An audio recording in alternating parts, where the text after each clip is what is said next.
नमस्कार, स्वागत करती हूँ आप सभी का मेरे इस चैनल इजी टू लर्न पे। बच्चों, आज मैं लेकर आई हूँ और एक कहानी, नमक की मिठास। चलो सुनते हैं। एक राजा था। उसे स्वयं पर बड़ा गर्व था। वह सदा अपने आकर्षक व्यक्तित्व, अपनी बुद्धि, अपनी सफलता तथा एक बड़ा शासक होने की बातें करता था। वह चाहता था कि उसके आसपास के सभी लोग उसकी बातों पर विश्वास करें और उसकी तारीफ के पुल बांधते रहें। उसे वही लोग अधिक पसंद थे जो उसकी प्रशंसा करते रहते थे। राजा के 3 पुत्रियां थीं। एक दिन उसने अपने प्रति उन तीनों के प्रेम की परीक्षा लेनी चाहिए। उसने उन्हें अपने पास बुलाया। मेरी प्यारी राजकुमारियों, वह बोला, लोग कहते हैं कि मैं बहुत बड़ा राजा हूँ। वे मुझे प्यार भी करते हैं और इतना सम्मान भी कि मेरे लिए अपनी जान देने को भी तैयार हैं। वे हर समय मेरी प्रशंसा के गीत गाते हैं। लेकिन मैं यह जानना चाहता हूँ कि मेरी अपनी पुत्रियाँ मेरे बारे में क्या सोचती हैं, उनकी राय क्या है। अब तुम मुझे बताओ कि तुम मुझे कितना और किस तरह का प्यार करती हो। उसने सबसे पहले अपनी बड़ी पुत्री से पूछा। पिताजी, मैं आपको बहुत प्यार करती हूँ, वह बोली।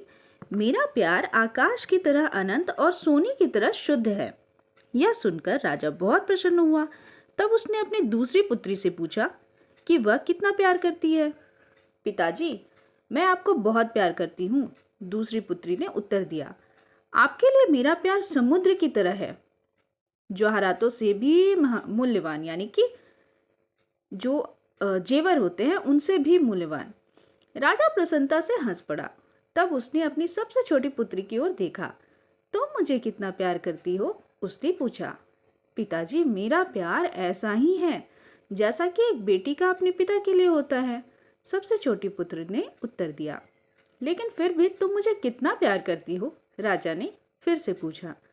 तुम्हारा प्यार किस तरह का है, तीसरी पुत्री सोचने लगी और फिर बोली। पिताजी, मैं इतना ही कह सकती हूँ कि आपको उतना ही प्यार करती हूँ जितना कि आप और मैं नमक को करते हैं। क्या? राजा कड़क कर बोला। तुम केवल साधारण नमक के बराबर प्यार करती हो? हाँ पिताजी, उसने उत्तर दिया। तुमने यह कहने की हिम्मत कैसे की? तुम मुझे साधारण नमक के बराबर प्यार करती हो?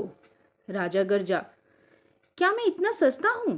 तुम तत्काल अपने शब्द वापस लो, नहीं तो तुम्हारे लिए अच्छा नहीं होगा। लेकिन पिताजी, राजकुमारी बोली, इससे और अच्छा तरीका मेरे पास नहीं है जिससे मैं अपना प्यार प्रकट कर सकूं। राजा क्रोध से लाल पीला हो रहा था। उस दिन से राजा ने अपने सबसे छोटी पुत्री से सारे संबंध तोड़ दिए। तीसरी राजकुमारी राजा की आंखों का कांटा बन गई थी। समय गुजरता गया। राजा ने अपनी दोनों बड़ी पुत्रियों का विवाह 2 राजाओं के साथ कर दिया और उन्हें ढेर सारा दहेज भी दिया।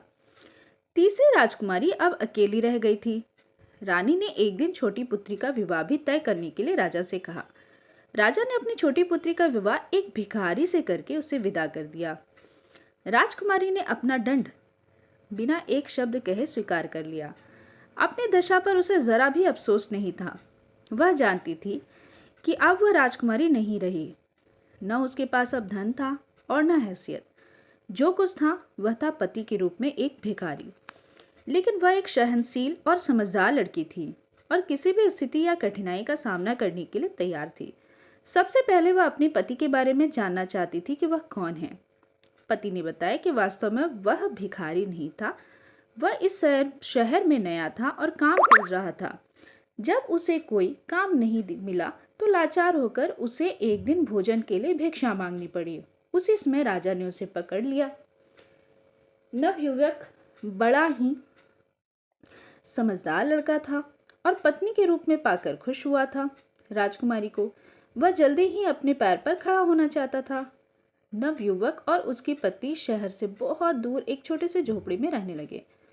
पत्नी ने कुछ गहने पहने हुए थे। उसने अब अपने गहने को बेच दिए और उन पैसों से एक नया जीवन प्रारंभ किया। थोड़ी सी जमीन उन्होंने किराए पर ले ली और उस पर खेती करने लगे।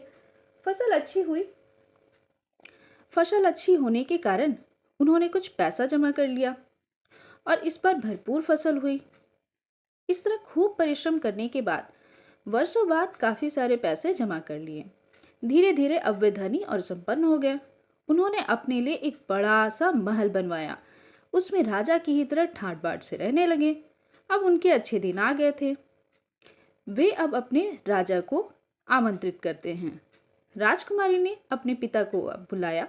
राजा ने निमंत्रण स्वीकार किया, लेकिन वह इस बात से अनजान था कि अपनी पुत्री के यहाँ खाने पर क्यों जा रहा है। राजा को बाकी सब अतिथि इस आयोजन से बहुत प्रभावित थे। गृहपति, गृहिणी और अपने अतिथि की देखभाल के लिए बड़ी शिष्टता और सुंदर ढंग से कर रहे थे।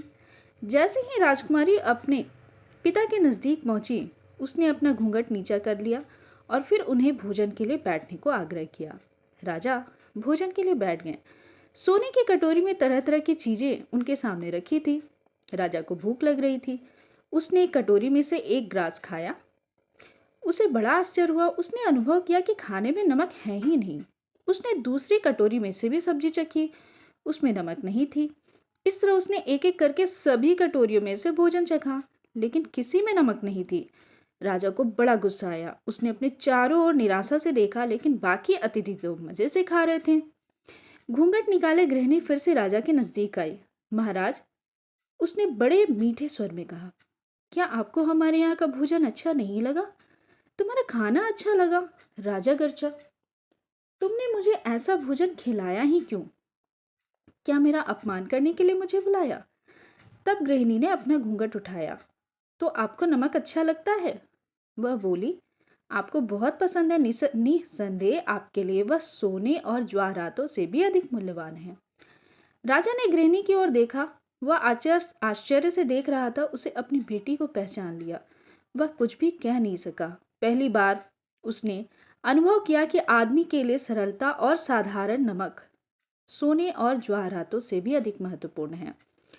मेरी बच्ची, राजा ने राजकुमारी से प्यार से कहा, मेरी मूर्खता के लिए मुझे क्षमा कर दो। अपनी गलती मानते हुए राजा ने छोटी राजकुमारी और उसके छोटे पति को अपना सारा राज्य दे दिया।